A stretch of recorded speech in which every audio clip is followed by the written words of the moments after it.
Welcome to Globespan. I'm Paul Nehru, Tennassee of Guyana, and tonight we continue to engage in discussing the issues in Guyana and a number of subjects that are of vital interest to our homeland.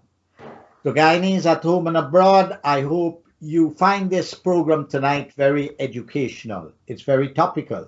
We are going to examine the role of merchant banks in Guyana and the global economy. Guyana does not live on an island. We are integrated into the global economy, even to a large extent, we are on the periphery of that global economy. Tonight, we have two very well qualified persons to opine on this issue and to educate us on these issues. We have an old friend of mine, Dr. Tarron Khemraj, who was with us at the celebration at the University of District of Columbia on the 50th anniversary of Guyana's political independence here in Washington, D.C. He presented a paper, and he's teaching now in Florida. He is a professor of economics and international studies. And we also have with us Mr. Floyd Haynes, who is known to this program, and tonight we present him as the president of New Haven Merchant Bank, which is located in Guyana. So these two gentlemen are going to discuss with us the role of merchant banks in Guyana and the global economy. But first, I'm going to divide this program into three sections. I'm going to ask Tarron and then Floyd, how do you view a profile of the Guyana economy for the man in the street, the woman in the street, the ordinary citizen, the grassroots? How would you tell them in a few words what is the Guyana global economy as we see it today? Tarron, let's start with you. Thank you, Paul. Thank you for inviting me to this show. I know it's been a long time coming. So I'm glad I'm finally here. Well, I mean, as everyone might have read in the newspaper, Guyana has the fastest growing economy in the world, but we should also look under the hood and see what's going on. So let me do some of that. At this stage in the Guyana economy, as of June this year, the last number I saw, the government spending accounts for 45% of GDP, which is a pretty high number. The domestic private sector, when we take out ExxonMobil, right, and this includes all the local emerging onshore oil companies that are based in Guyana, the non-Exxon investment, the domestic private sector accounts for 10% or just below 10% of the economy, right? So that gives you a first picture of how the wealth is generating and how it's going. The economy is growing 45%, and of that, the government spending now accounts for 45% of GDP, and only less than 10% is really the domestic private sector, right? Private businesses that are owned by Guyanese.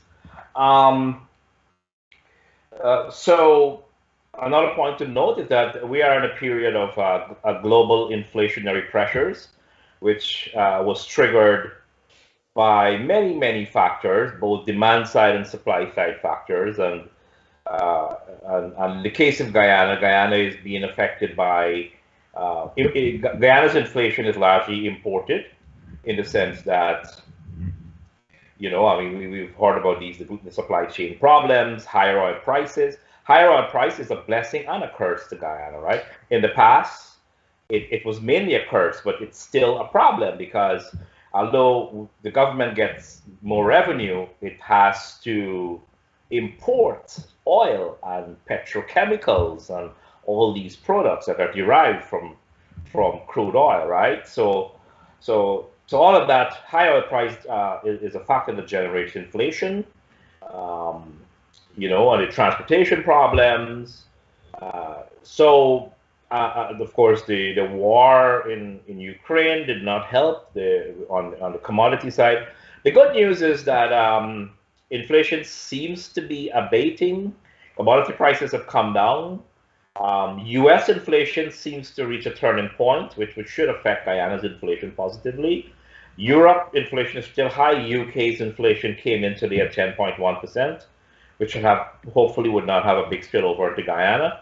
Now, one worrying front though is the size of the government's budget. So while at this point I would not say the government is the fault for the inflation in Guyana, the government could eventually become the driving force if the size of the budget is not under control and many other stabilizing factors are not put into place, right? Because this high government spending is bound to lead to demand side inflation. So, for example, 22% of the last budget of the 2022 budget, 22% will be financed by oil revenues from the Natural Resource Fund. So what does that mean? That means that that is money creation into the economy, right? So this year, the 2023 budget, that's next year, we can assume, it's fair to assume, given the formula built into the Natural Resource Fund, that the government will withdraw at least $1 billion from the fund, which would have a bigger budget, which can have implications, all kinds of implications, because inflation is a broad-based phenomenon. It's not just consumer goods, but rents and house prices and all of that. So these are all things. So, for example, the broad money supply grew from June 2020 to June 2021 to June 2022 at 14%. There's a pretty brisk rate of growth in the broad money supply. Currencies in circulation grew by 16% for the same period, and the monetary base grew by 20%.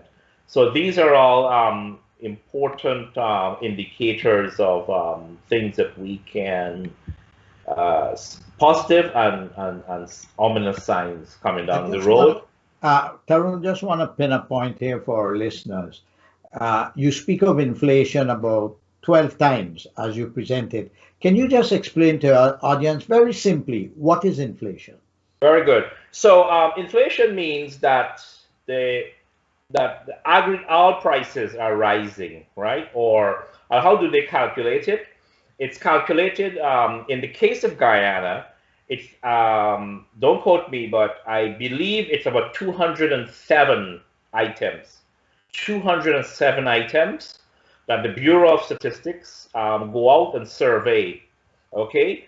And then they use these prices from one period to the next, and they calculate the percent change and they average it, right? Not a simple average, but I'm not going to get into the technical details. So they average that and it spits out a number. We call that the inflation rate. It's an average, right? And I would anticipate this year Guyana's inflation rate will be at least 10%, 10 probably 15% also around. So basically, Tarron, it's the rising cost of living that is not accompanied with the rising wages. Is that correct? Well, definitely. To make it simple. You're sure. I mean, the question of wage and versus inflation is one of political economy. But generally, we would expect that if prices are increasing by 10%, wages should keep up by 10%. And will that happen? I am not sure. I doubt it. But those who are unemployed will be in a disastrous situation. Those who are employed will be unemployed, and those who are unemployed will be at a even more disadvantage. Okay, inflation, Floyd, the thing about inflation, though, is inflation is a serious problem, and in any inflationary environment, there are winners and there are losers. So, for example, if you own a bank, and I know we're supposed to talk about merchant banking here tonight, if you own a bank, you are a loser in an inflationary environment. If you have debt from the bank, loans from the bank, you are actually a winner because it means your real interest rate that you're paying to the bank has fallen, right? So there are usually distributional changes in inflationary environment, right? So and then you have the labor movement versus. So bankers do lose in inflationary environment. That's why generally bankers don't like inflation. Okay. We'll come So back I to don't want to bore you guys by telling you No, more. no, it's okay. That's what these programs about, especially when I do it once a month. It's educational, and that is the purpose of it. Floyd, now you're a teacher of finance and business, and we have introduced you as the president of New Haven Merchant Bank in Guyana. How do you see the economy of Guyana as we sit here today? Well, like all other, well, thanks, Paul, and thanks, Tarron. It's nice to see old friends catch up. But let me talk a little bit about Guyana. So like countries all over the world, we have inflation, which has impacted Guyana. We have the war in Ukraine, and there's all these trickle-down effects of global events and global circumstances. So it has impacted all the countries. Guyana is no exception. But that aside, Guyana is doing well. I said at the launch, and I'll repeat it here, there has never been a time in the history of that country when there are more opportunities for Guyanese and Guyanese businesses. Whether you're a plumber, an electrician, an insurance broker, an accountant, an attorney, you're in the transportation business, the hospitality business, you name it, opportunities abound in that field. Now, I worry that we may not be equipping ourselves with the skills fast enough to take advantage of those opportunities. Some of these opportunities require high-level certification, it requires training. And so right now, it's sort of an upside-down scenario. But as Guyanese become equipped and skilled and experienced, Guyanese could then move in to fill those opportunities. So I think the prognosis is good. If you walk around Guyana, sometimes I have to remind myself the president has only been in office for 2 years. Really, it hasn't been that long. It seems like a lot longer, and part of it is that he's done so much. And you just needn't take my word for it. You walk around Guyana and you see there's this flurry of activities ongoing. Buildings going up, stores opening, new businesses opening, and so on and so forth, right? Now, there's always a danger in when you have an economy that is heavily reliant on a natural resource, right? It's called the natural resource curse, the Dutch disease, all these types of things. I've gone through that type of stuff on many programs. But at any rate, I looked at the Bank of Guyana report, I think for the last year. I haven't looked at it this year. And what do you know? There was growth in all the various sectors outside of oil. Rice, not so much because of some flooding. And so at this stage, it's hard to say that I see articles, Guyana's experienced the Dutch disease, and sure, there is a movement of labor outside of other industries into oil, but those sectors have grown, right? You still have to pay attention and be vigilant. I think one of the good things this government did is, I think they showed considerable restraint, and this was deliberate. Finance Minister Ashley and Vice President Jagdeo, they understood this. And that is, they showed considerable restraint in bringing those monies into the country. When they took power, they didn't go and bring all the monies back because they understand what that would do. And the impact of that kind of money, inflation, as well as strengthening your currency, which would then make your local goods and services expensive, and it would sort of kill your export industries. So to their credit, they did that. But I think, listen, like I said, 2 years in, I think it looks good. There probably is room for improvement, and I think there will be improvement. But I think it looks good. I'm not pessimistic at all. Guyana is on the move, and we just have to manage it properly, and we're going to be fine. Well, Tarun, let's go now and focus a bit, zero in on the role of the financial sector in the current economic reality of Guyana. What is the state of our financial sector in the economy of Guyana today?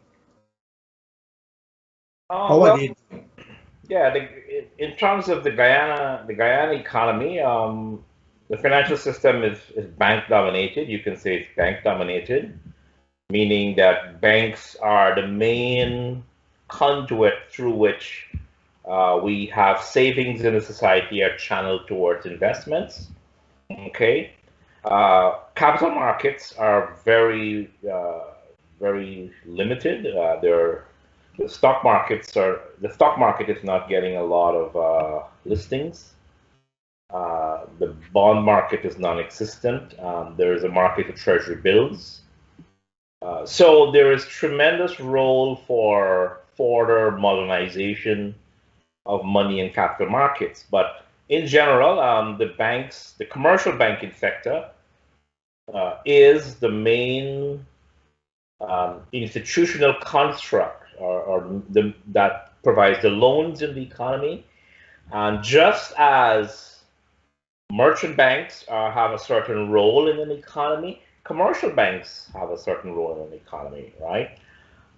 So, in a nutshell, our banking system, the banks, in terms of their assets, they have loans, they have foreign assets. They're required, not they're required, but part of their business operation is they have foreign currency assets because they have to finance international trade. That's and they hold a lot of treasury bills, and they have reserves. Right, those are the four main um, assets. Now you have a non-bank sector, an emerging non-bank sector. It is growing. But still, by and large, the banking sector is the dominant sector in Guyana. That's interesting. Floyd, what's your take on the situation, the reality of our financial sector in Guyana? I think the financial sector is strong. We have, I don't know, half a dozen or so retail banks. They're all doing very well because historically it was the only institutional mechanism by which people can get capital. So you wanted to buy a car, you went to the bank. You wanted to get a mortgage, you went to the bank. You wanted to start a small business, you went to the bank. And there were just a handful of them, and they were able to do extremely well. But there is a huge financial gap. If you look at where we are right now and where the president wants to take Guyana and how fast he wants to take it, because he's impatient with the development of Guyana. He really wants Guyana to be developed quickly. I'm not sure Guyana can keep up with his vision because he's a visionary. So if you look at where the country is going and where it is now, you will see that there is a huge finance or capital gap, meaning there aren't enough monies in the country to finance Guyana's growth and development. There just isn't. If you take all the monies in all the retail banks and you add them up, it's still not enough to finance the development of Guyana. And therefore, capital has to come from somewhere. Some of that will come from multilateral institutions like the World Bank, the IDB, Caribbean Development Bank. They will come in, they'll make loans and so on. Some of it will come from friendly governments, will make loans at low interest. But a lot of that will have to be private capital coming into the system. Floyd, can I ask you, are you saying that the oil revenues are not sufficient to develop Guyana? We need more than the oil revenues. Is that what you're saying? No. The oil revenues, if you want to take all the oil revenues and develop Guyana, you probably have enough, but that's not the purpose of oil revenues, right? Oil revenues will do some infrastructure development. It's not going to grow the private sector per se. It would help to spawn growth in the private sector. But the oil revenues, in a developing country, oil revenues sort of wear a couple of hats. On the one hand, there are some badly needed things in a developing country, infrastructure, better healthcare, better education, those types of things. And so some of the revenues have to go to that. But also, a portion of the revenue has to go into a fund for prosperity, right? So that future generations can benefit from the nation's patrimony. So a lot of the development has to be private development. You have to unleash the power of the private sector. You have to develop the private sector.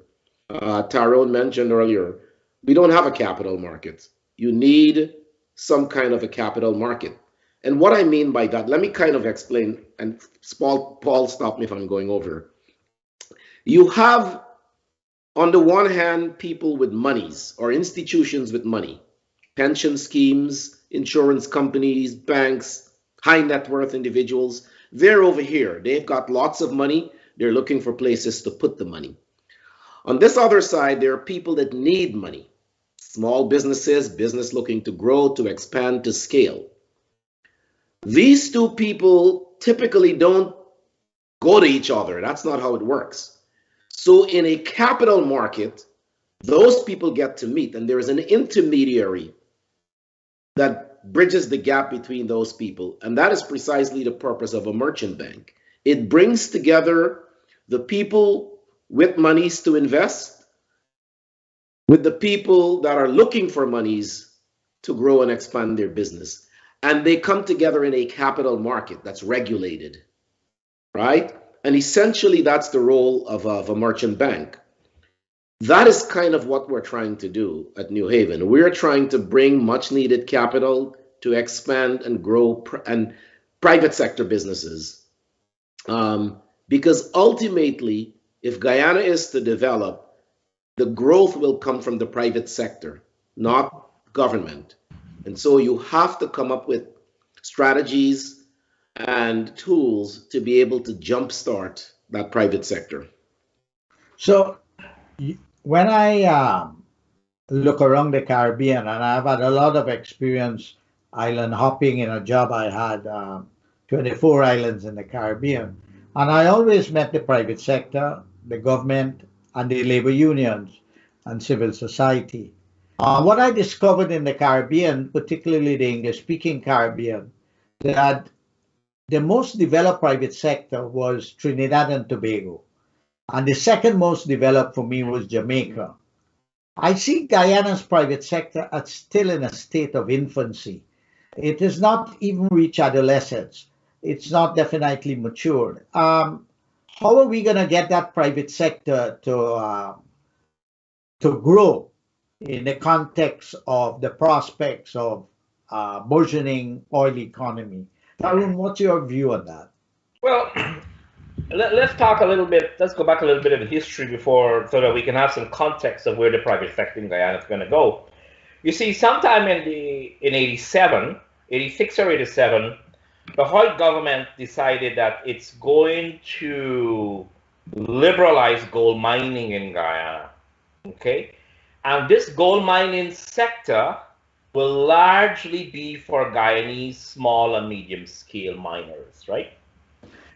They allowed one large miner to come in, and that was Omai. But by and large, gold mining is an example of privatization in Guyana. Has gold mining, which brought in a lot of revenue, nowhere near the oil sector will bring in, but at 1 year, for several years, gold export amounted to $1 billion or and over, right? Now, I would say that the gold sector has been a mixed bag of success. And so it was an example where Guyanese were given an opportunity, and Guyanese hasn't delivered. The Guyanese private sector entirely.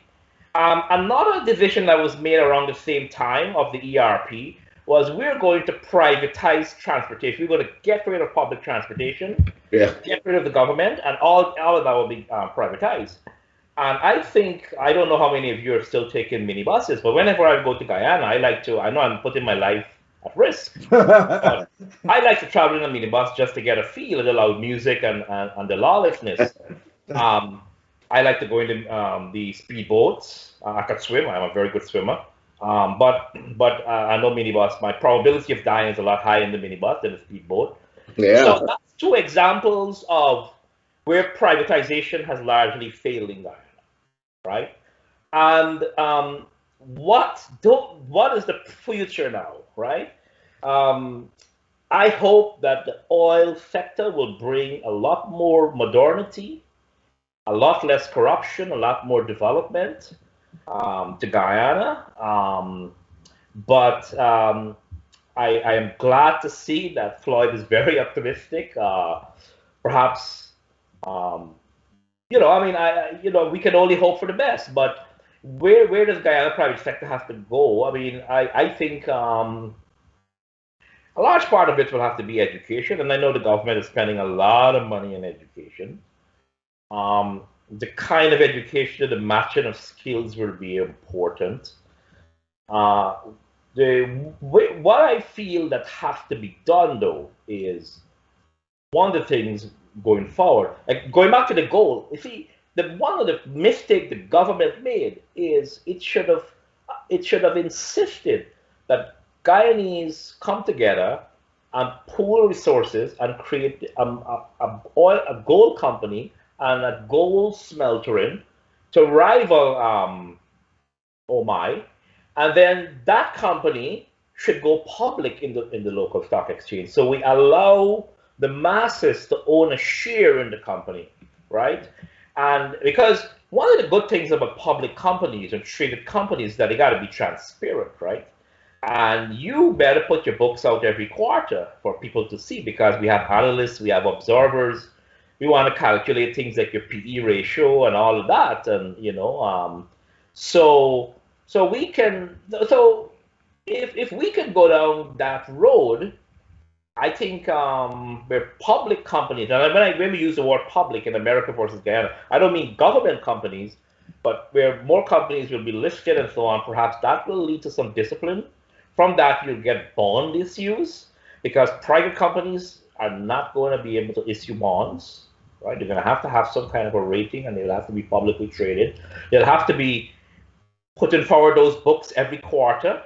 So, so and so let's go back to the government now. The government will have to play a part, and I think the local content legislation really missed this. Local content was done in the context of oil and gas, but it's a holistic picture. So, for example, insurance companies were given the right, 100% to write insurance. Well, you should be giving back something, right, to Guyana in that way, right? Are you going to list publicly all those companies who are getting monopoly rights through local content? When are they going to become publicly traded companies? So that Guyanese can buy shares in their companies and spread the wealth, right? That's the direction I want us to the private sector go. I'm going to stop there. I like the idea of the public companies and going public so that Guyanese could buy shares. Floyd, what's your take regarding the prospects of the private sector in the context of the emerging new economy? I think the private sector has a huge role to play. So does the government, for that matter of fact. One of the challenges of the private sector is a challenge of scale, right? We're a small country, less than a million people. And so if you were a Guyanese owned company and you went public in Guyana, how much money do you think you can raise? Right? I mean, we are small. Our dollar currently is weak still, it's 200 to 1. So when you start doing the math, and this is why companies have to seek alternative financing. So there is a challenge of scale, because to operate in a private, I mean, if you think about it, right, most of the private sector companies that have done extremely well, leaving aside the financial sector, right? If you look at the other companies, most of them are in the business of selling their services for foreign exchange, timber, and so on and so forth, right? They didn't do it in the Guyana economy in and of itself, right? So how do you get those companies that are selling within Guyana? I think the oil will attract more people. It will bring in, it will expand the market. The president just brought a gathering of Caribbean leaders to talk about food security. And Guyana is going to take the lead on that. Well, that opens up a whole new avenue of businesses for our agricultural sector. People have been talking about Guyana being the breadbasket of the Caribbean. Okay, maybe we can be, right? So there are markets. So you have to think these types of things. You can't really diagnose them on a show like this. You really need to sit in a room and think through, where are we in the global economy? What are the resources we have? Does size matter? And if it does, then what's our strategy for dealing with that? You know, those are all things I think has to be considered before you can come up with good solutions. I think the government is aware of that, and I think they're thinking through those things. I'm not in the room, so I can't speak. But these are very complex problems. The beauty about Guyana is that everybody can tell you at the back of an envelope how to solve Guyana's problems. And I think these things are non-trivial. They're very complex problems that requires deep thought and analysis. But I think there are some challenges with growing the private sector, but ultimately it has to be done. Now, I want to raise an issue, as Floyd likes to put it, the elephant in the room. There is a strong black nationalist kind of movement within the PNC, APNU. As a matter of fact, they are going back to the Bonamite days of black nationalism and so forth. But in their propagation of this black nationalist ideology, one of their complaints is that Afro-Guyanese are deliberately being blocked in the financial sector from accessing loans in order that they can have capital to become entrepreneurs and invest. Tarron, what's your take on that? Well, it's an extremely complicated issue, and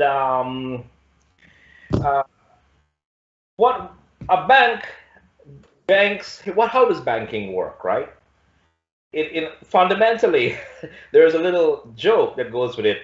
The objective of banking is to lend money to people who don't really need it, right? Why? Because you want collateral, right? And you need collateral because there is what we call this asymmetry of information.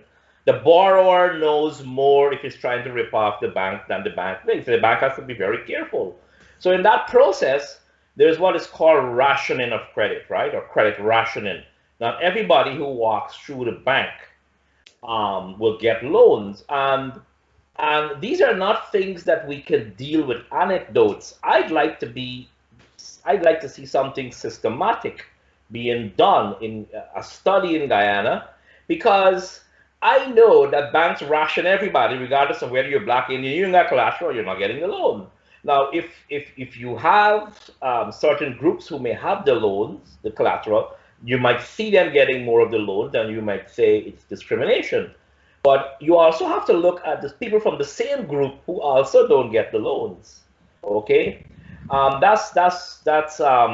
it's an important issue. Now, what I do know the government has done, and everybody knows that I don't get along with the PPP. I will say that here, right? I mean, I'm not a friend of the PPP, and the PPP doesn't see me as a friend. But I can find no evidence that the PPP has systematically discriminated against any group in Guyana, including African Guyanese, when it comes to the distribution of house lots, which means and the housing project. And the PPP has been on this housing project for 20 years now, right? The current president, Dr. Ali, used to be the Minister of Housing. And what does housing do, right? If they're not discriminating on housing, then we can logically deduce that across the ethnic divide, people are able to have housing, which will eventually become collateral for getting bank loans, right? So So people in Guyana like to talk about marginalization and discrimination, and I'm almost sure that all of them on that panel, not one of them can define what a Gini coefficient means, right? Or what the 10% the opportunity. I mean, so these are very complicated issue. We don't have, and there's a lot of.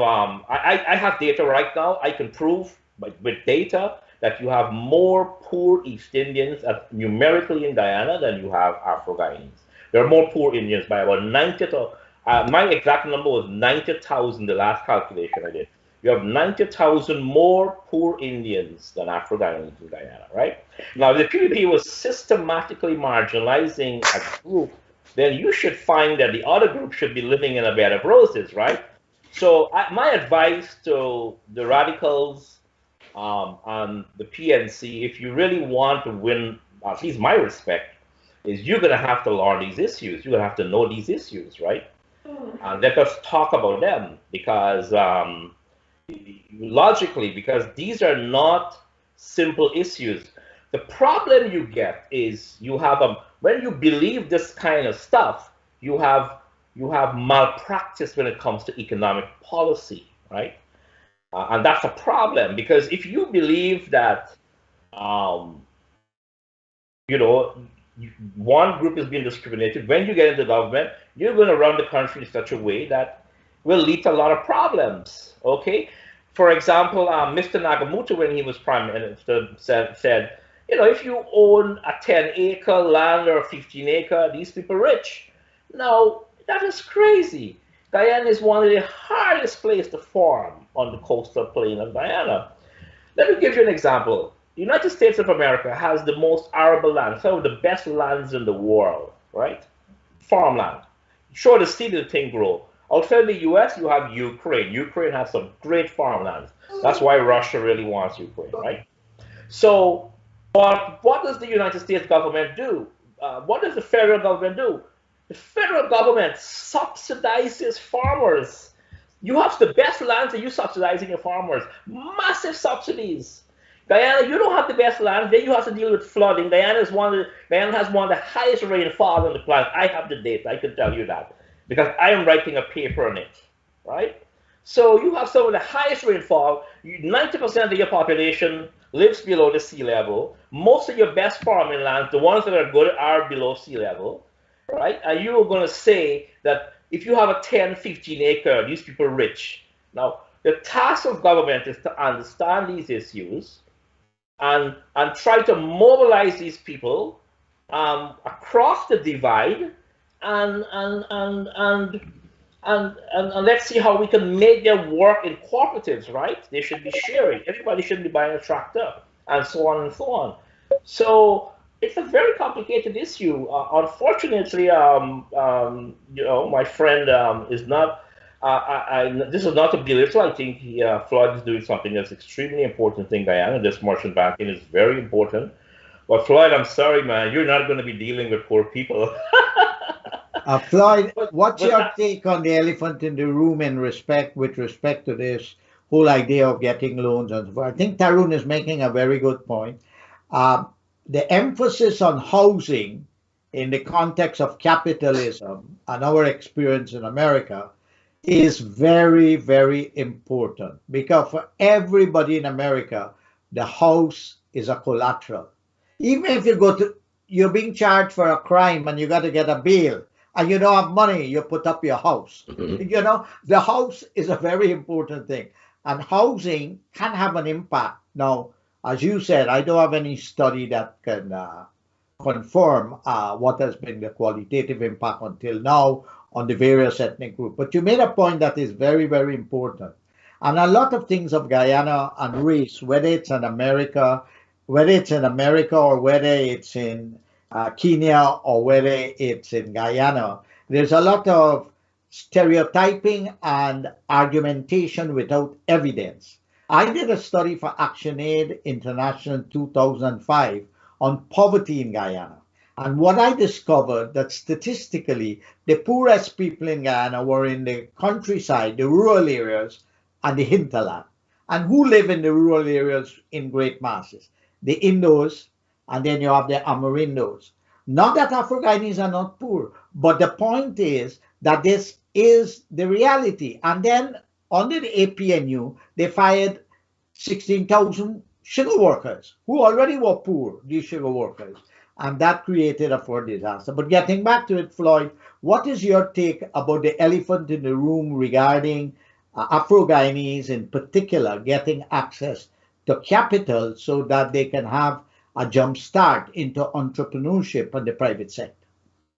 I have no evidence to support that claim. I think these things, it's very easy to come up with anecdotal type statements, but at the end of the day, unless you can produce the evidence, extraordinary claims require extraordinary evidence. And when you're going to make a claim like that, you've got to be able to support it. And those types of things are not that easy to support or prove. You would have to look at, how many people have applied. Did they have the necessary collateral? What were the conditions? I mean, there's so many things that go into that. And then also people do business with people they know. It happens over here. I may have a friend at the bank. I call him. I said, Paul is coming in, blah, blah, those types of things, right? So there are all these attenuating factors that influences it. But no one has produced the evidence or a comprehensive study that shows that Afro-Guyanese are discriminated against getting loans. And to support Tarron's claim, he's absolutely right. I bet if you were to do a study, His Excellency Dr. Irfan Ali single-handedly is responsible for giving out more house lots to Afro-Guyanese than anyone else, as Minister of Housing and perhaps even as president. So these types of anecdotal things, they play well in some circles, and we've got to move beyond that and be able to have productive conversations and discussions based on evidence, because only then you can come up with policy-based solutions. If you define the problem incorrectly, the solution will be the wrong solution. And I'm afraid when we do those things, we are constantly defining there may be problems, but let's define what the problem is first, and then try to address it with policy or those types of things. But I have not seen any evidence of that. And I say publicly, I know the president fairly well, I'd say, and that's not his agenda. He would never encourage or entertain that kind of thing. Well, gentlemen, we'll take a break now, and when we come back, we'll shift a bit to the global economy, and then the last part of the program will focus to educate our people what is a merchant bank, because people have been confusing it with a commercial bank. Since Floyd came on the scene, the word merchant bank has become a Guyanese word. I'll explain it. We never spoke about merchant bank, even though there is one or two other merchant banks in Guyana, but nobody spoke about it. Suddenly everybody, what is this merchant bank? You know how many emails I got? You and Floyd are good friends. What kind of bank is that? I can get a loan from the bank. I can explain it. Anyhow, we'll talk about that. Devin, let's take a break now and then. Oh, you will skip the break for tonight. You know what that means, guys? That you guys are doing very well in the program. People want to listen to you guys. So let's shift to the global economy a bit. We are on the periphery of capitalism. We always have been. Always have been. We today, because of oil, we are being integrated a bit more. Bauxite didn't integrate us a lot. Sugar didn't integrate us a lot in recent times, and so did rice. And we have gold. Gold is important, but as Tarron pointed out, there were some limitations there. What is going on in the global economy, and how is it affecting Guyana, in your opinion? Let's talk a bit about the global economy. Let's talk about America, which is pivotal to this global economy. Because America is still the superpower in the world. Tarron, what's your take? All three of us know America well. What's your take? Just to be sure, we're still back. We're back on, right? We are. We have not left. Oh, okay. Well, I mean, the U.S. is the best kid on a bad block. Still skin on the bad luck. I mean, for all of our problems, the U.S. economy is doing fantastic. Unemployment rate is 3.5%. You had two negative quarters of growth, but the first one was really a fluke. It's a little bit of a technicality. Not going to get into it, but you have a surplus of of employers who need jobs, who need to employ people versus workers available. We have a shortage of workers in the U.S. So the United States is doing great. There's a lot of onshoring again, where manufacturing is coming back to the U.S. or close to the U.S.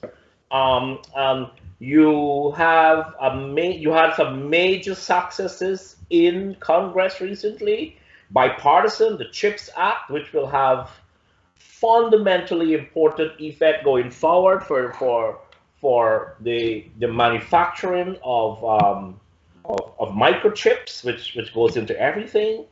The U.S. is now doing smart industrial policy. Who would have thought? You know, I've been writing about industrial policy for Guyana since I was writing, since doing those columns, and everybody thought, we're crazy. The U.S. is back. They're using the word industrial policy. CHIPS Act is industrial policy. So when I wrote about E10 mandate for saving sugar, nobody took it seriously. Well, we have CHIPS Act. You heard about subsidies for electric vehicles, because I drive a hybrid. I've been driving a hybrid since 2014.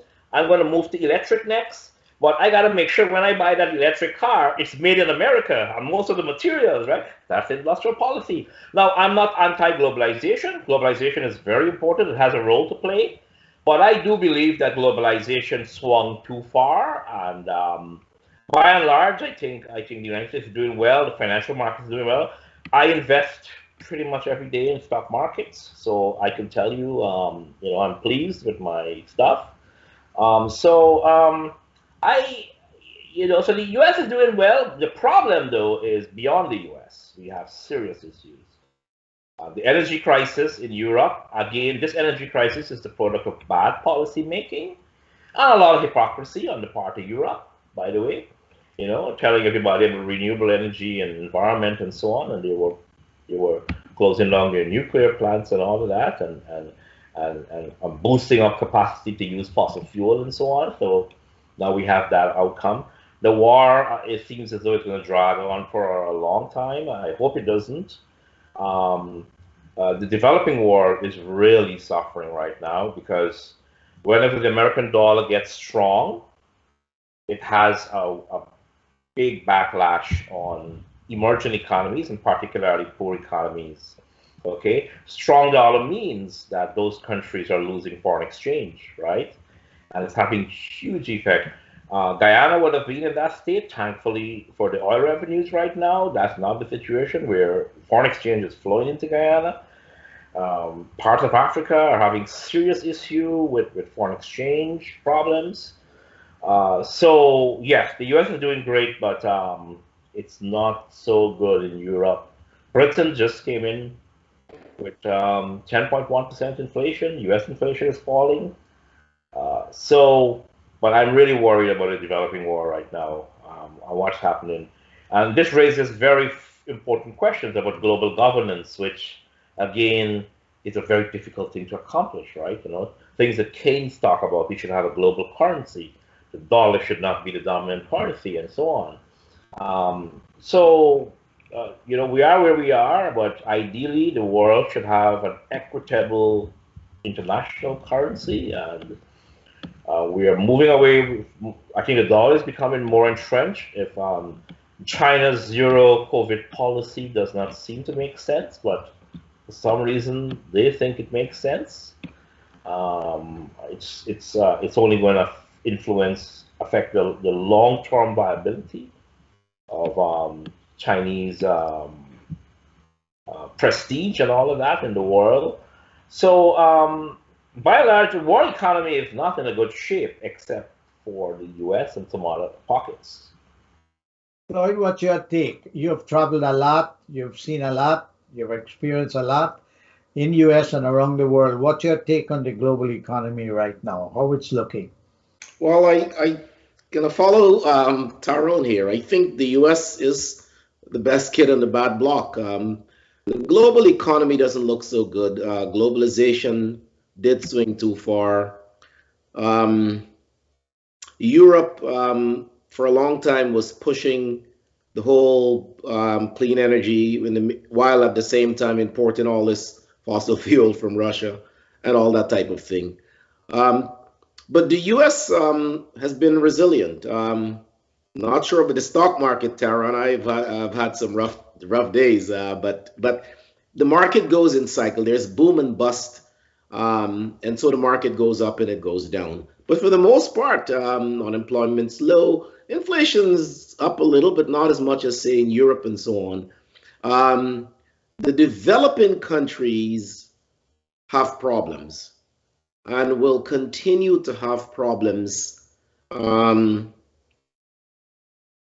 for a long time to come. And whenever you have a um, global challenge such as energy challenges or the war in Ukraine or all these other things, it really has a compounding effect on developing countries. So they suffer worse because a lot of the developing countries depend on their export to developed countries for their income. And if those developed countries, Europe and whatnot, are not doing so well, then they're not going to be able to import as they normally could, and that can slow down the economy.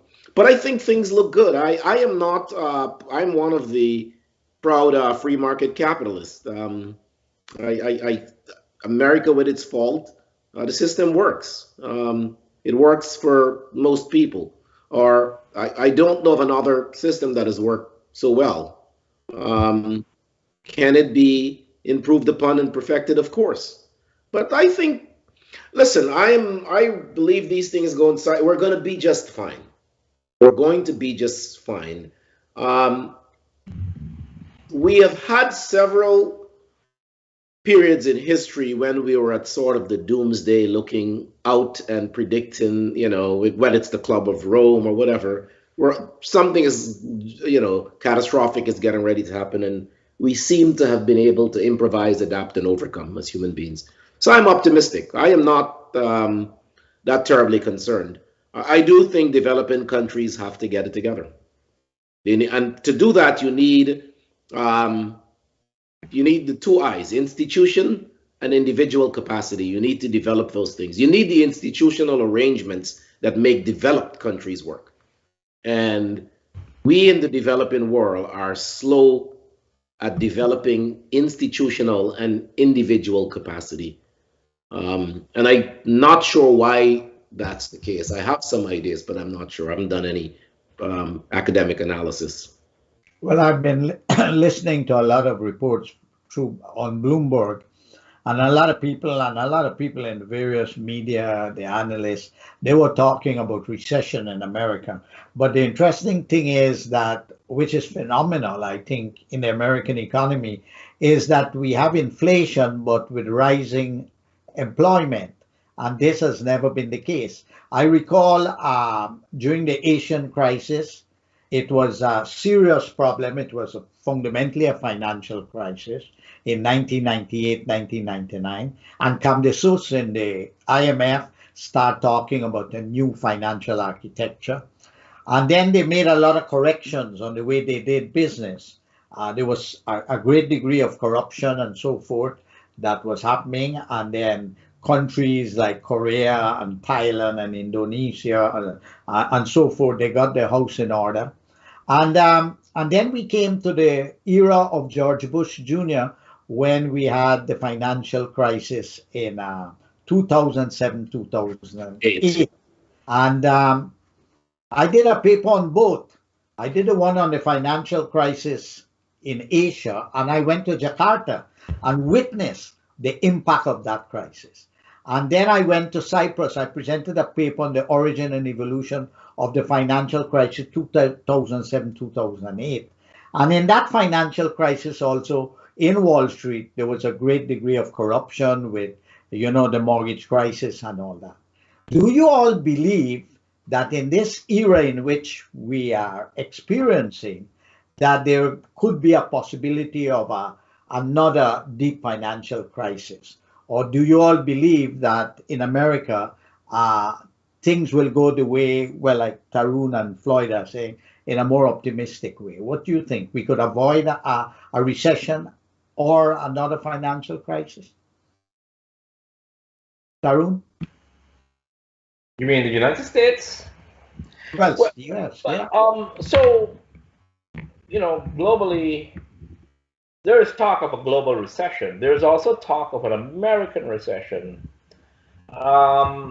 I I think like these things are not a certainty.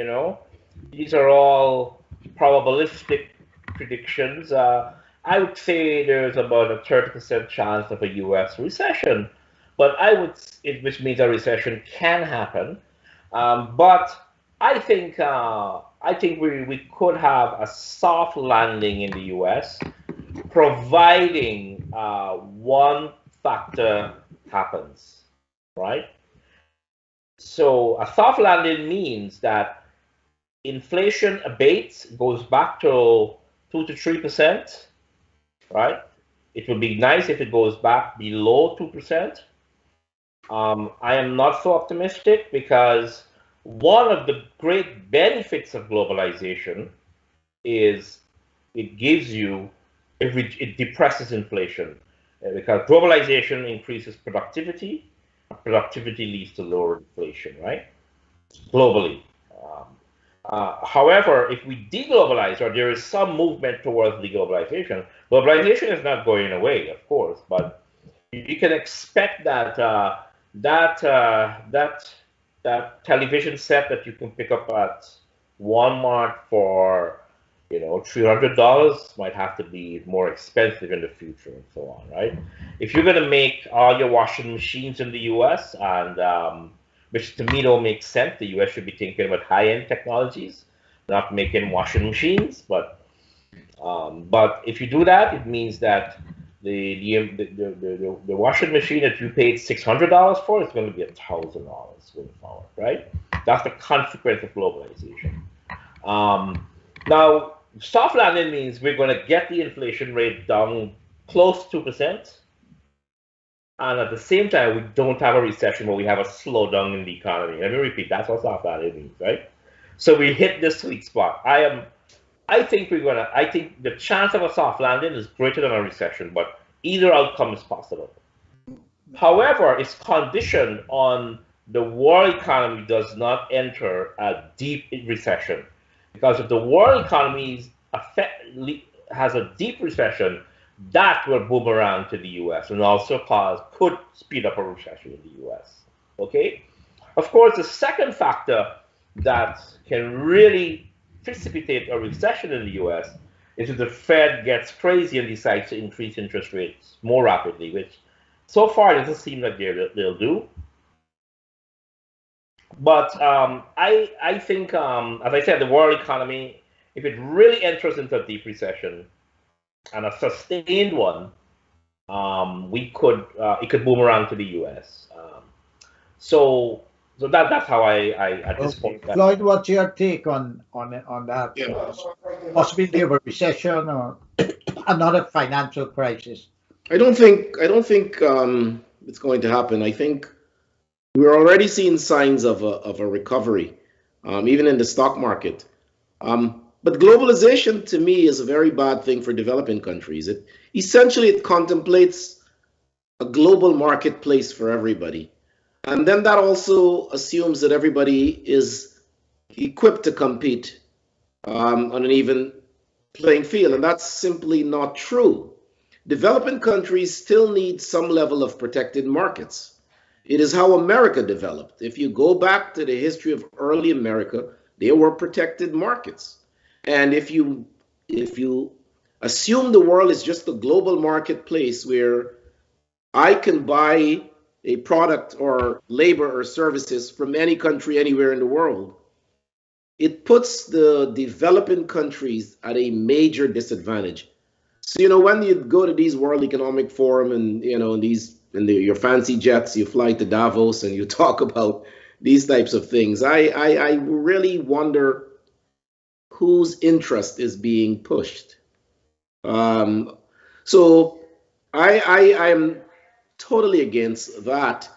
I think the American economy is resilient. It's going to have some bust and boom. It may even dip a little, but in the end, it'll come out stronger. Well, that's very, very interesting. Well, we'll spend the last half hour now to talk a bit in a more educational way on really what is a merchant bank and what's the role of a merchant bank in a country like Guyana, compared perhaps with merchant banks in other countries. Tarun, you take the first shot at that. Well, I mean, we have the man who is setting up a merchant bank. Yeah, let me jump in. You're the academic. Let's hear what the academic has to say. I can talk. I can We'll talk a talk little to bit the about it. practitioner. Yeah, let me. So Go ahead, Floyd. so a merchant bank.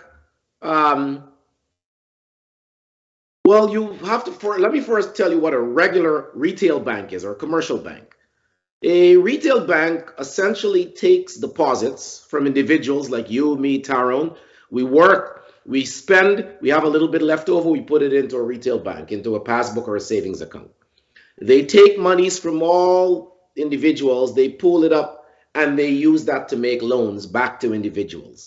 So they make loans for auto, they make loans for houses, mortgages, they may even make small business loans to help, a farmer or something like that. That's the basic model. We take monies from individuals, we pool it, and we use those monies to make loans. And the way the model works, while we take the monies from you, we pay you a certain interest rate. But when we lend it, we charge a higher interest rate. And therefore, that's our profit. All right, so we take it from you at 2%, we lend it out at 8%, so we make a 6%. That's the model. A merchant bank has a similar model, except a merchant bank doesn't take monies from individuals.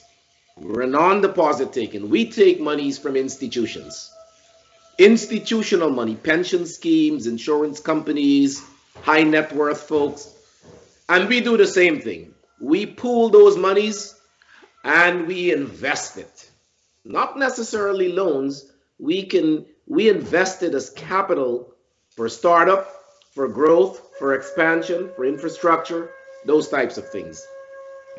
Now, that investment can be in the form of debt capital, what you would call a loan to the business, or it can be in the form of equity, where we take some shares in the venture. And there are all kinds of financial instruments that can be created to fund businesses. But that is essentially the difference. The model is the same, except we take monies from institutions. Same thing, institutions has got monies that they're not using. They bring it, they pool it, and there are several ways they can give it to us. They can put it in as part of an equity fund. They can give it to us as a loan. But we pool those monies and we go and find investment opportunities for those monies. And the idea is that they can earn a higher return with us than they would putting their money some other place. So that's what the merchant bank term is really a British term. It was coined way back when most of the borrowers were merchants. The new word for it is investment bank. That's what we call it here in America. Right? So when you hear names like Goldman Sachs, Fidelity, Morgan Stanley, those are investment banks. And what do? Young Mark Zuckerberg has got this brilliant idea. He developed this great Facebook thing. He needs money to expand it, to grow it, to scale it. He goes to Goldman. Goldman goes out and they find the money, and somehow that money gets to Zuckerberg and Facebook blows up. Just, I'm oversimplifying it, but conceptually that's the idea, right? And that is what we are hoping to do in Guyana. So people come to me and they say, hey, I need a loan. And I said, we don't do loans, we make investments. You can't just come and apply, fill out a set of forms, if you want a loan, go to a retail bank. That's what they do. We make investments, we look at a project, we look at your capital structure. Do you have any equity? Do you have skin in the game? We do the analysis. And there are times, so there's a huge educational gap, and I'm monopolizing time, but You're not monopolizing. We have time, and the purpose of this program is to educate people about merchant bank. Yeah, I receive a lot of WhatsApps and so forth. And when I go to Guyana, I travel through with listening interviews. We're in a bad state of financial literacy in the country, even among the so-called educated people. Yeah. Of the 100 people I might have interviewed, 95% of them asked me, Paul, what is a merchant bank? So Yeah. go ahead, Floyd. So I was getting to that. So there's an education gap, right? Typically, when you go to a retail bank, you fill out a loan application, they check your credit. When you're going to a merchant bank, you have to be packaged a certain way. And you have to pay for somebody to do that. So what I'm saying, when you go to a Goldman, you retain them. You retain Goldman, they develop the book, they develop the roadshow, they put the whole thing together, then they go out and do the capital raise. So we've got to educate most of the folks that I've seen over the last month or so. They don't understand that. And so you've got to say to them, okay, you're not packaged for an investor. There's certain things an investor look for, and you don't have it. And by the way, it would cost you to put that together. Somebody's got to put that thing together for you. And they go, oh, okay. Well, I'll get my accountant. He says, no, your accountant really can't. This is not accounting. Most accountants, I'm an accountant. Most accountants can't do that, by the way. You need economists, financial, you start talking net present value, internal rate of return, risk, all those types of things, right? Have to be factored into. So the merchant bank takes that investor and puts together a model that he or she can then go out. Well, the merchant bank can then go out and raise capital on that person's behalf. So that's the whole process of what we do. Additional types of things we do portfolio management, right? So you have a company, you've got a pension scheme, employees are putting monies into the pension scheme, they hope to retire down the road and collect that money. What do you do with that money? Well, you could go put it into a bank, it doesn't earn anything. You take that money and you give it to somebody to manage it. My company here in America, all 401 scheme is with Fidelity, right? There are companies that take those monies and manage it. Investment advice, portfolio management, whatever you want to call it. That's another service we provide. And that also requires some education because there is an education gap in Guyana in the sense that people, what do you mean? Give you my money to manage? I'm rich. I'm a smart guy. I made a lot of money. Who are you? What are you gonna, So those types of things. But in broad speaking terms, that's what a merchant bank is. So I hope I've simplified it. No, it's important that Yes. whenever we speak, we don't speak above the heads of people. Now, Tarron, can you respond a bit to Floyd about the concept of merchant bank? And with your knowledge of Guyana's economy, what are the prospects for merchant banks in the Guyanese economy? Yeah, well, I'm glad that Floyd mentioned the investment bank because I wish we would call it investment bank because I've been accustomed to calling it that for a long time. Yeah. So, investment banking is extremely important for Guyana, though. Merchant banking / investment banking. So Floyd, you're getting into some extremely important areas here, and it is important, as you said, that Guyanese understand that this is another part of the puzzle, okay, in financial development, okay. For you to build a modern economy, you need to modernize finance. You cannot have a modern economy without the modernization of finance, right? And that doesn't only include sophisticated things like investment banking. It also includes all those people who are still paying payrolls in cash, right? Yeah. And so on, right? So modernization of finance is fundamental, right? So I feel there's a tremendous role for it. I think managing of pension systems is extremely important. But Floyd, I don't know to what extent you're going to get into underwriting, but again, this requires government to be more proactive too. I like to use the example of local content, because prior to local content, we had all these privatizations that did not contemplate spreading wealth, right? Distributing wealth more widely in the society.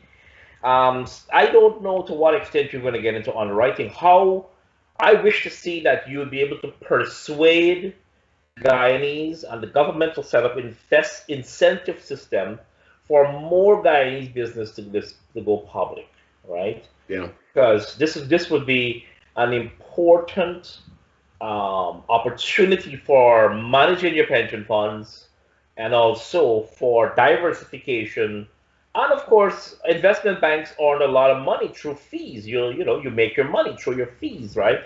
Yeah. Advising and underwriting of stocks and bonds and so on. So if there's one thing that you can do, would be to get 10 more companies to go list the Guyana Stock Exchange. You would have accomplished a great deal, because that's the hard one, right? I think So for the public to get this, to explain it some more, one of the important things that Floyd said it, but I'm going to say it differently, slightly differently, but it means the same thing. Investment banks are involved in IPOs, initial public offering of shares, right? Yeah. And it's the investment bank, where if somebody has a brilliant idea, they nurture that idea along the way, and then they will know, the investment bankers have the skills and the knowledge to know, okay, this business is ready to go public, and they will now produce that initial sales into the market, right? And it's a primary sale. Once they get their fee, and they might keep some of the shares, which they'll sell later, and so on. But the public, you and I, can buy shares in that company, right? And once that share starts to change hands, it's no longer a primary transaction, it's a secondary transaction. Yep. Okay, so I feel if you can do this is great. But we also, as you said earlier, Paul, that we have to educate people so that they do not start to become disappointed, because investment banking is important for modernizing finance. Modernizing finance is important for driving the economic growth. Exactly. And driving the economic growth is important for creating the high quality work. Becoming a stock analyst is it pays well. It's a good career to be in, right? So you got 100 of those people in there, and those are good jobs, right? So I'm hoping that you'll be able to facilitate that, and that'd be great. And I also think that the government has to be more strategic. Nothing should be given away to the private sector that easily. The private sector has to give something in return if it wants to have 100% or a 70% monopoly on local content. It has to organize.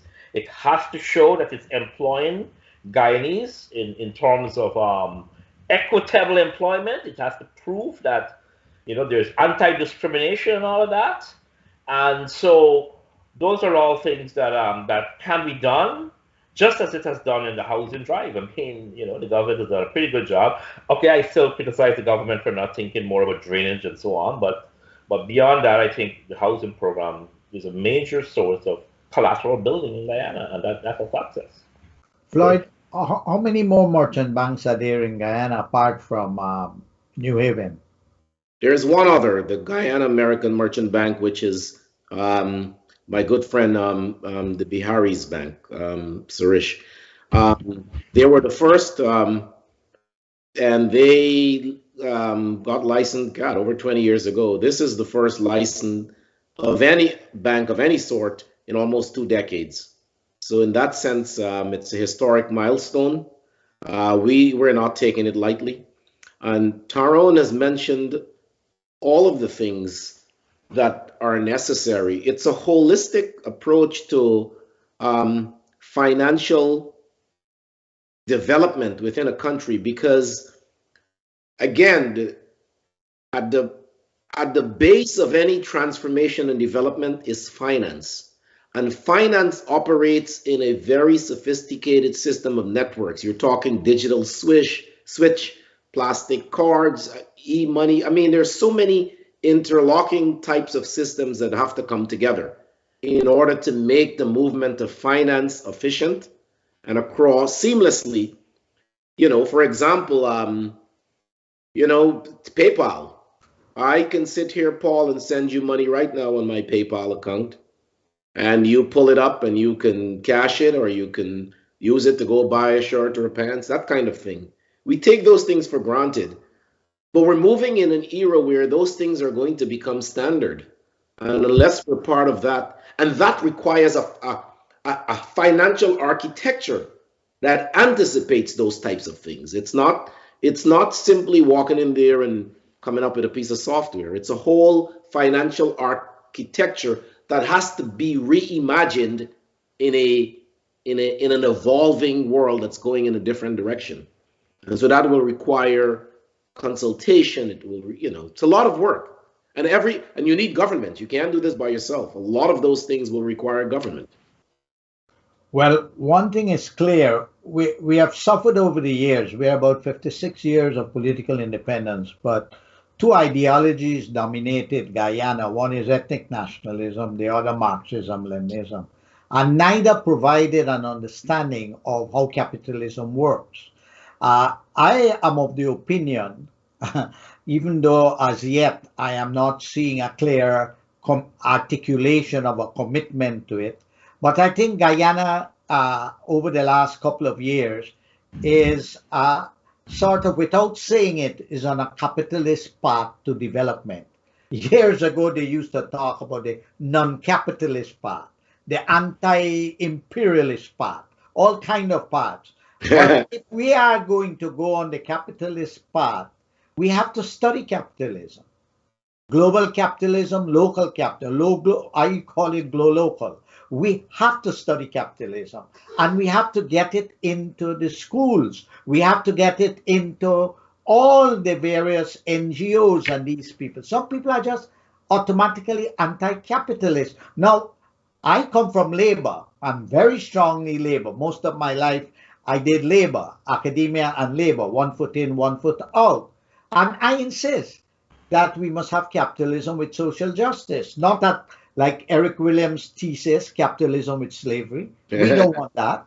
And it's hard. It is a kind of contradiction because capitalism works for profit. That's its major objective. Social justice is the distribution of wealth. It doesn't mean you go and hand people out money like that just because they're not working or anything, like you're doing some kind of it's a kind of a welfare kind of capitalism, but a capitalism that's dynamic. So I think there's a lot of work to be done on the part of the government because they control a lot of the institutions that could educate people. And at every level, we need to have things like financial literacy. And I know a lot of NGOs, and so I see they have on their programs, they're doing financial literacy, trying to teach people how to keep the books and so on and so forth. But I think if we are going to have a dynamic private sector, we even within the private sector, there's a need to educate them about how capitalism works. Because Floyd makes a good point. A guy makes about a couple, is a very wealthy guy in Guyana, has a lot of money. He's at Floyd at a cocktail party, and Floyd says, "Hey man, you must come and have a chat with me, and we could work on investing your money." And the guy says, "You want to invest my money?" Yeah. What are you talking about? I know how to manage my money. Yeah. So if you're rich, you assume that you've gotten there because you're the smartest guy in the room. But you need competition. You need free market. Even the great Soviet Union. When Stalin, Russia grew, I think between 1914 and 17 or 17 to 20 or something like. But it grew when the peasants had control over the communal farms. Exactly. What happened once he centralized, so that Destroyed individual it. peasants Yeah. didn't make their decision, they made collective decision. I studied that. I studied the Cold War well and what happened in Eastern and Central Europe, and I even met Russians from the countryside, and they told us, and it was very Yeah. interesting talking about the Oh, peasantry. by And the way, Paul, are we taking questions from? I'm sorry for cutting you. Are we taking questions from the public? no, no, we haven't organized that. Okay, Yeah, okay. yeah. So Floyd is making a good point there about giving people the opportunity to take their own initiatives and so Yeah. on and so forth. Yeah. So, gentlemen, we are virtually at the end of the program. So, I'd like to ask each one of you to share a reflection on the prospects. Again, I know you all have spoken about it, you have expressed your view. But if you could share with us your wisdom as to where you see Guyana in let's say the next 3 years can make the greatest stride. Where in the economy, which sector you think can make the greatest stride that can have an impact? Let me make this point. Um, you all know people play billiards and pool. And the whole idea of billiards and pool is that you want to hit one ball, but you want to make that ball have an impact on the other balls to get them in the hole. What is that one ball in the Guyanese economy you want to see hit, Tarun, that can hit the other balls to get them in the hole? What's your take on that? Well, I feel you want me to say one thing, and I'm not a believer that there's a silver bullet in anything. Everything has to be pieced together, and Floyd is doing an important piece of this whole thing. So I'd say though that going out we need a more intelligent opposition. If there is one thing I should say, an intelligent opposition will be very, very good to discuss some of these very issues that we're discussing here tonight. Because if they're indeed so worried about inequality, well, this is an opportunity for dealing with this inequality. Well, we have to measure it. We have to really figure out who are the poor people and who have, what's the state of inequality in Guyana. Everything is a secret. But there have been some studies with the limited data, but we need an opposition that can understand these issues, that could take these issues to Parliament, discuss it, propose a financial framework for Guyana. What role? I like the word financial architecture. Right, and but what's Mr. Norton's view of development banking? Is that something that he sees that can be done? And could development banking eventually reach a stage where you have syndicated loans and syndicated arrangements with the private banks so that there is risk pooling, risk sharing? So I'd like to see a more intelligent Guyana. Since you gave me 3 years, 3 years you give me, right? What's the one thing I'd like to see? An intelligent opposition. Floyd, what's your take? Well, I am sort of, I have voted with my feet. I'm back in Guyana, which means I obviously am betting on Guyana. I think Guyana will look very differently in 3 years. I really do. I've had the benefit of sitting with some of the decision makers and I've listened to them, and I am satisfied with where they want to take the country. And I think there has to be, for Guyana to move forward, we have to stop seeing, I think to see Guyana through the lenses of one race. I'm going to get all the emails and all that stuff, but that's fine. They can send all the silly comments. I'm not saying there isn't racism and those types of things, but I'm saying to move the agenda forward. You cannot have an agenda that is race-based. To me, it's a non-starter to move the Guyana agenda forward. I think you have to think of Guyana in its totality, And how do we move Guyana forward where everybody gets piece of the action? And that is not a race-based strategy. Okay. Well, to share my personal view, I believe that we do have institutional racism in Guyana, but I believe this institutional racism is a consequence of an inability of us over 56 years to dismantle the colonial structures, to transform them. And all we did very often is to replace an elite group of white people with an elite group of colored people.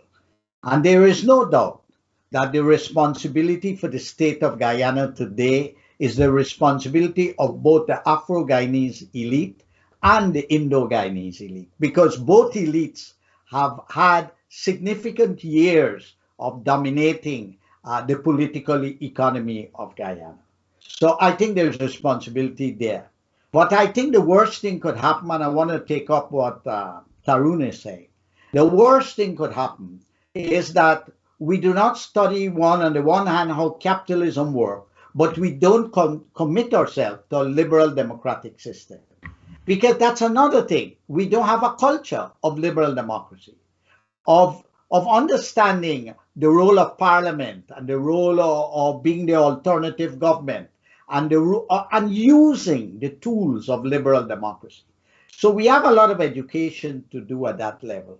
But I think the worst thing could happen is what is happening in the opposition today. They remind me of Don Quixote. They are fighting apartheid in Guyana. Good God. I debated against Margaret Thatcher at the Oxford Union in 1970. We were against apartheid since then. Apartheid is a system that was relevant to South Africa. And I was so upset about apartheid, I went to a student conference in Lausanne and refused to sit with students from South Africa. And most of us across the world. No, we can't say that is what is happening in Guyana. There seems to be a poverty of intellectual poverty in Guyana in the opposition that they are incapable of articulating an alternative to what exists in Guyana. And so, in my opinion, the worst thing that could continue to happen in Guyana is that there is this increasing vacuum of a lack of effective alternative leadership to what exists now. Liberal democracy works with two powerful parties working with each other, or even a third party. But you have to come up with new ideas. And to go back to the Burnham days is not a good idea. It was a disastrous days, and I don't want to go into that now. To go back to Jaganism, Jagdeo already went beyond that. It's not going to help. We are in a different era, as you guys, what you all explained to us tonight. I'm very grateful to you all on behalf of our listeners. Paul, you've educated us. Yeah. Let me add something, Paul. I'm glad you brought it up. To use that word apartheid in the context of Guyana, it dishonors a legitimate struggle, and it dishonors the people that gave their life in pursuit of real apartheid in South Africa. I think it's an insult. Yeah. But Paul, Paul, if you don't mind, you mentioned about deconstructing the colonial architecture in Guyana.